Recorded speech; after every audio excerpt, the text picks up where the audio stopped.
Peace and light, family. Welcome. We're going to get on a topic of consistency. A lot of us lack that. And we're going to talk about how to keep your consistency. Yeah. Let's get into it.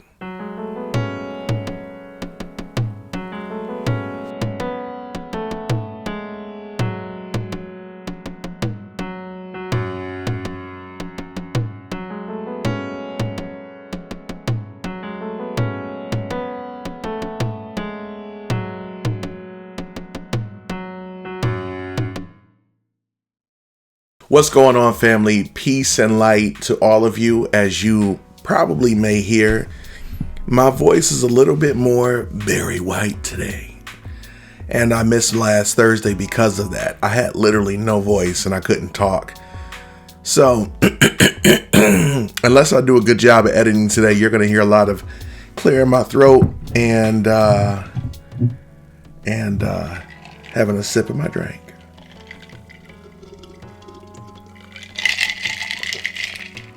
Lil Wayne said, "Don't worry about what's in my cup." No. So before we go on, everybody, please make sure to like, share, subscribe,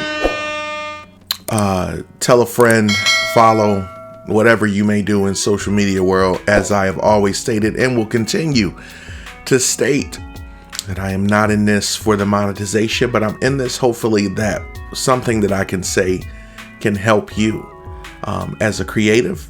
And hopefully it will give you the tools you need to go on. I don't know how many other platforms are talking about things like this, but like I said, we are gonna do the best we can to bring some light to the world and hopefully some peace. So let's get into consistency. Now, the definition of consistency, it says here by the Oxford Standards that consistency is a conformity and the application of something, typically that which is necessary for the sake of logic, accuracy, or fairness. Similar to or subcategories are evenness, steadiness, stability, regularity, uniformity, equilibrium, unity, dependability, reliability. The opposite of inconsistency. So, consistency. Who knew that this could be a topic on the show? This is not a topic that was sent in. This is a topic I thought I would come up with. And as we always do here, we try to start with a story. I don't know what the best story would be for me to explain consistency other than the repetitious pattern of continuing to do something. Now, not to be confused with insanity, which is doing the same thing over and over, expecting different results.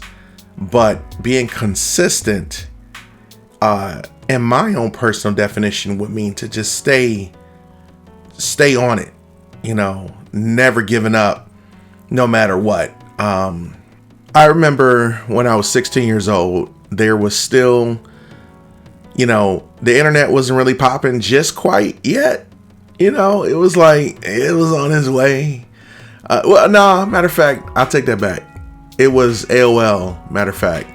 And my old handle used to be Platinum Chains 20. For those who remember me back in those days. God, but that's when dial-up was going on. All the noises going, me.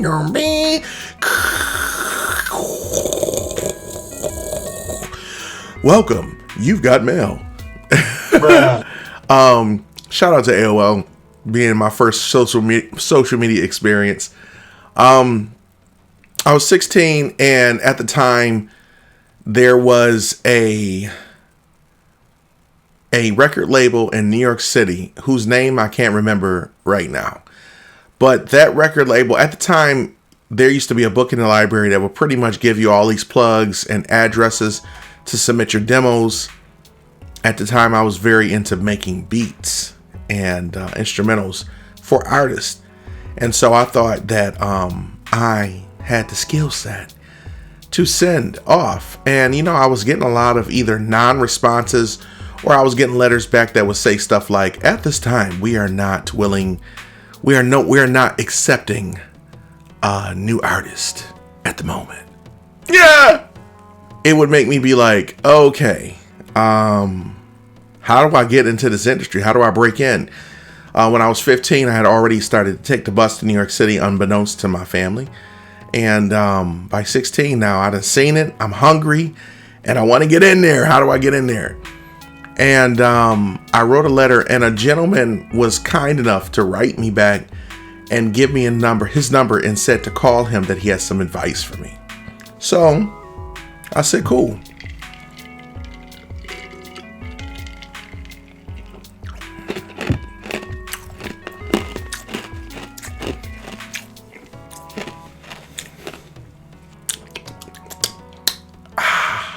I said, okay, cool. Give this guy a call, 212 area code. I'm thinking that he's going to give me like some drastic piece of advice that's going to be life-changing. And it was, to a degree, but it was also like a big letdown at the same time. So he said, what's your name, kid? And I said, my name is David. And he says, where do you live? And I said, I live in Buffalo, New York. He says, okay. And you do music, starts asking me, instruments I played, yada, yada, yada, asked me to give him some lines of, not so much lines of my songs, but just my ideas, like where's my head at musically. And I told him I had already been in New York City, took a bus. And I think he really saw my tenacity already, and my eagerness to get in the business. And I can say that he could have took advantage of that, but he didn't. He said, here's the best advice that I can give you. And I'm listening. I'm waiting. And then he says, you should move. Bruh. And it was like, oof. Like, what? I should move. Like, that was the farthest thing from my mind. Although mind you, being a young musician, I'm thinking, no, I can stay in Buffalo and set Buffalo on its ear. He's like, no, bro, you have to move. And I said, oh boy. Now at 16, I'm thinking, okay, maybe I got like 2 years before I get out of school. I'll be 18. I can go where I want. I was already thinking about applying to Juilliard, applying to Purchase, Manhattan School of Music. I was trying to figure every which way I could go to New York City, because it was like, at the time, New York was the popping thing. And it let the air out of my sails, because I knew my grades were okay, but I knew they weren't exceptional to get into like an NU, or any St. John's, Hopkins, whatever. And any schools in New York, I didn't think it was a possibility. And I started to apply, and I got rejection letter after rejection letter. And at that time, people also told me that, musicians are not going to make a ton of money. Bruh. You'll be a starving artist. Bruh. You need to just stay home, go to school locally, and like be a lawyer or a doctor or something like that. And it really crushed my world. Crushed it, y'all. Crushed it. And I really thought, and I'm not going to lie to you, I gave into that. Like, yo, I might have to just stay in Buffalo and deal with this scene and deal with all of these, it just really crushed me, man. I just was like, you want to talk about let the air out of my sails? Because I knew that what he was giving me was constructive criticism, and he was correct. But I didn't see no way out of my world, out of Buffalo. Even though I just went on a bus ride, still didn't see how in the world I was going to get out of the low and live a job. Responsibility at a young age. I've always had a job, But, I'm thinking about where I'm going to get a job in New York City where I can find a place that's safe, that I could be all right, doing decently without struggling and becoming the whole quintessential starving artist, starving musician, starving creative, living on somebody's floor with roaches, in a 8x8, like hole in the wall in New York City. And, I went on to begin the first 3 semesters at Erie Community College. Not even doing their music program because, to be honest with you, at the time, I just wasn't impressed with their music program at all. It just didn't seem feasible. So the route that I could have took, I ended up going for paralegal studies and business at Erie Community College. And I still was hungry, though. I just couldn't see how me not trying to go forward would be, how is that going to be good for me, And I shut up. I think I gave my mom less of a heart attack because she knew that I was going to actually try to go and see paralegal studies, which was, in my opinion, going to also lead me into the law field. Essentially, I thought I could make a living as a family court judge one day, but I knew I was going to have to go through all these steps. But I was trying to hanker down and do something so that, I wouldn't look like a bum. You hear me? So, sometimes it's good to listen to everybody, and then other times it's not. So, I went on ahead and listened to everybody else. And I didn't go to school for music. But I still made beats. I still continued. I never forget one of the first albums I came across once I finally got to college was Jill Scott, with the same, it was her first album, I believe, with Take a Long Walk. And that joint was like very instrumental in making me realize, like, oh man, it was that album and a album that Vivian Green had put out that was like, it was both lit to me. I was playing them nonstop, back and forth. At the time, I think I was also listening to Maxwell and Erykah Badu. Like I was all in the neo soul thing, right? And I kept going for 3 semesters and then I was working at Guitar Center. And so this is how I was doing it. And eventually, a artist comes into Guitar Center and sees me beating on the screen with pencils and says to me, "Hey man, you play drums?" I'm like, "Yes." He's like, "How long you been playing?" Since I was 4. He's like, "Well man, I couldn't help but hearing your drum pencil tapping on your screen at the door." I used to be a door guy for Guitar Center. And, I told him, "Well, if you give me a minute, my break is coming up and I'll play." And he says, "You know what? I don't want you to play for me." And I'm like, "Okay." He says, "I just believe that you're a good drummer. I just have a feeling." He says, "Would you like to play with me tomorrow up at this thing he had going on in Niagara Falls High School?" And I'm like, "Yeah. How much is it paying?" I knew I needed to get paid. And when I got that first check after the show, it was $150. And from that point on, I knew that I did not want to continue doing paralegal law studies and business at the college. So I dropped out. Excuse me.